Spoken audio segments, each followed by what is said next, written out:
It might be surprising to some of you to learn that I am a huge skeptic when it comes to the use of at-home skincare devices. I have been a huge holdout for using at-home radio frequency. Hey, can radio frequency treatments end up leading to facial fat loss? The million-dollar question, does radio frequency cause facial fat loss? Radio frequency, the risk of fat loss. A mess of you wrote in and said, just be careful, it can melt your face back. They said, no, with the 3D technology, there is zero chance that it will melt your face back. So how in the world is radio frequency going to mitigate or correct facial aging on mature over 50 skin? I am naturally not a risk taker. I am the one who's at the back of the line watching everybody jump over the ledge first. So it took me a long time to understand, adopt, learn about, and be willing to use at-home skincare devices. Actually, every modality that I've tried at home, I've gone for an in-office consultation and had an in-office treatment before trying at home. So I wanted you to know that I have never jumped into the use of an at-home skincare device lightly, nor should you. Do your homework, do your research, go for a free consultation. That's one of the tips that I recommend in my video about my 7-year skin treatment history. Always go for a consultation if you have any questions. They're usually free, and don't book the treatment the same day that you book your consultation. You'll kind of feel that pressure to do the treatment when you're not quite ready. So my motto is, when in doubt, don't reassess, learn, and do it when it feels right for you. If you've seen some of my very first videos, you'll know that even as a cosmetologist with a little bit of training and knowledge about these modalities in office, I never really recommended them for home use. And then we didn't have the opportunity to get in office, and there was so much interest, an explosion of interest in using these modalities at home so that you could get similar treatments at home, obviously at a lower intensity. So I became a little bit more curious and a little bit less rigid in my thinking, and really look into these at-home skincare devices, especially since the access to these modalities wasn't available for a fairly significant amount of time. And honestly, the prices had come down in the at-home devices to the point where they became a lot more accessible to so many people. And why gatekeep these modalities if they've been developed into an at-home technology and device that's safe and easy to use in the home and may have some potential for facial rejuvenation? So that's kind of a little back history on where my thought process was before the last 3 or 4 years, when I've been introducing at-home skincare devices more regularly into my routine and sharing them with you. Of course, I am never the definitive word on if an at-home skincare device or modality is right for you. You need to speak to your medical provider and also know your medical history and any contraindications that you may have or skin conditions that may preclude you from using these devices. Now, with all that out of the way, I'm going to share with you the latest modality that I'm introducing into my at-home skincare routine: radio frequency. I have been a huge holdout for using at-home radio frequency because I have been, as you may have been, subjected to all the media around the fat pad loss that can occur with radio frequency.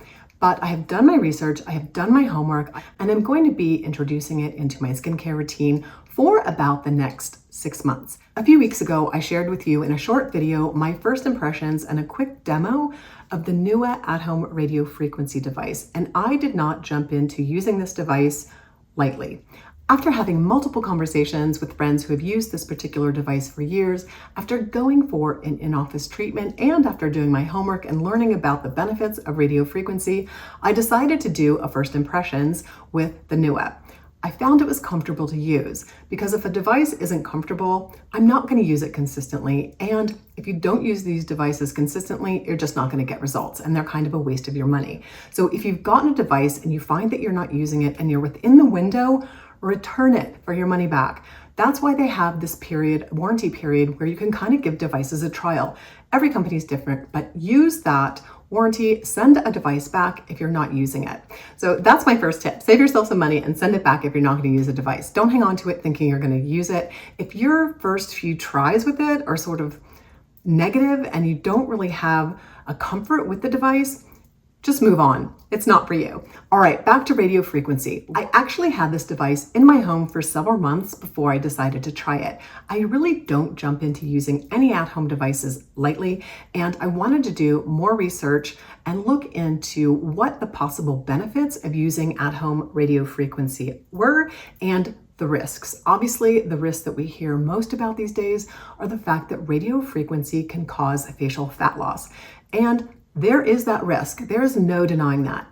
You have to use these devices as indicated, follow the directions exactly, and watch your skin as you're using these devices. If something looks wrong, then you need to stop and reassess. So how in the world is radio frequency going to mitigate or correct facial aging on mature over 50 skin? Great question. It's really important to adjust your expectations if you've already experienced the signs of aging.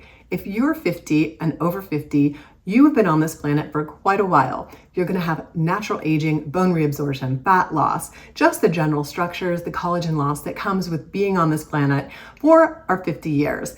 You'll also have experienced photo damage from the sun and UV rays and pollution and all that causes aging. So it's important to adjust our expectations of these at-home skincare devices, but it doesn't mean we can't experience benefits.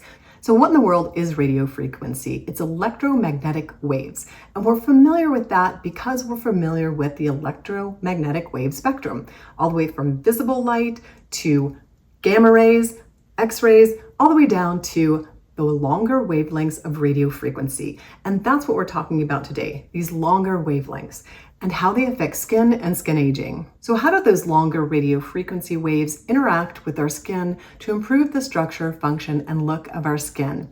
Yep, you guessed it. It remodels collagen, as do many of these at-home skincare devices. But radio frequency works a little bit differently. It heats the dermis of our skin, and actually the NEWA has 3D technology, the same 3D technology as they have in their in-office treatments via electrodes. These are bipolar electrodes. There are 3 of them. The radio frequency goes out the electrode, through your skin, and back through the adjacent electrode. There's no discomfort. There's just a warmth and a heat. So as the radio frequency goes into your skin, the ions in your skin start to move and it starts to heat up the dermis, causing collagen denaturation, which sounds a little scary. You're actually breaking chemical bonds in the collagen and it becomes a little bit looser and a little bit more jelly-like, but it also becomes more elastic. So 2 things are happening.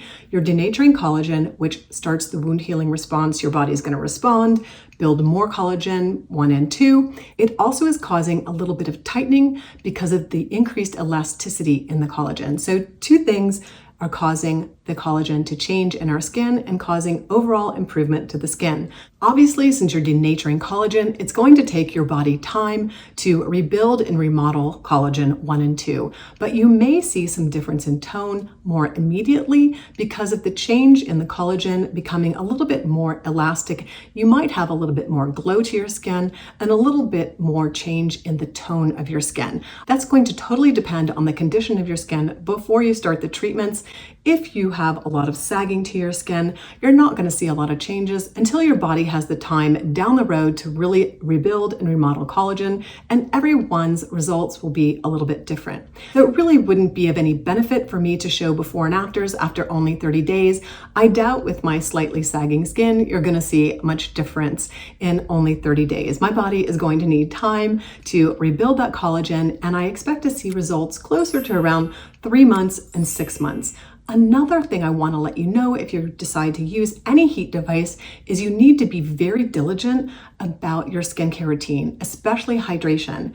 Introducing heat to the skin can dry out the skin. It can cause it to dehydrate. You want to make sure your skincare treatments after using any at-home skincare device that introduces heat to your skin is really packed with layers of hydration.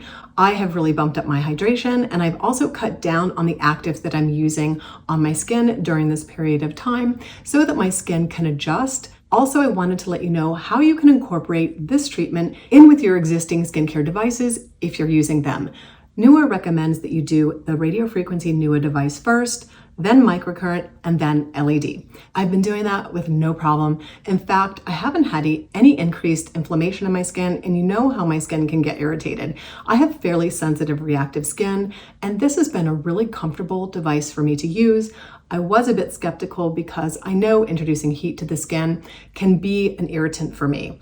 And if you have a skincare condition or melasma that's exacerbated by heat, this is definitely not the device for you. I'm going to take you on my 6-month journey of using at-home radiofrequency. I'm going to do a check-in at 3 months. We'll take a look at some before and afters, and then a check-in at 6 months and see if we see any changes. Along the way, I do have to tell you that I had my dermatology visit last month, and I mentioned in my first impressions video that I was going to be getting a little Botox, and I said I might have to take a week or 2 off my radiofrequency. I wasn't really thinking straight because I'm using the radiofrequency in my marionettes and my nasolabial folds and under my chin and the loose skin under my chin to see if I can get any skin tightening and plumpness, a little more plumpness to my nasolabial folds, and see if I can get rid of some of the wrinkling around my lower marionettes. At my dermatology visit, I have been doing a décolleté rejuvenation, and we had planned a PRP treatment as a part of my décolleté rejuvenation that I've been doing that I am going to share with you. It's coming up, I promise. But the PRP treatment had a few cc's of PRP left. If you don't know what PRP is, it's platelet-rich plasma. I'll link my video up above where I explain one of the treatments that I had using PRF, and I talk a little bit about PRP in that too, but basically they draw your blood, spin down the plasma, and re-inject it into your skin for skin rejuvenation. So I was having that for my chest, and there were a few cc's left over, and before I knew it, she was injecting them into my lower marionettes. So I always want to be 100% open and honest with you about all the in-office treatments that I'm having and all the skincare devices that I'm using at home.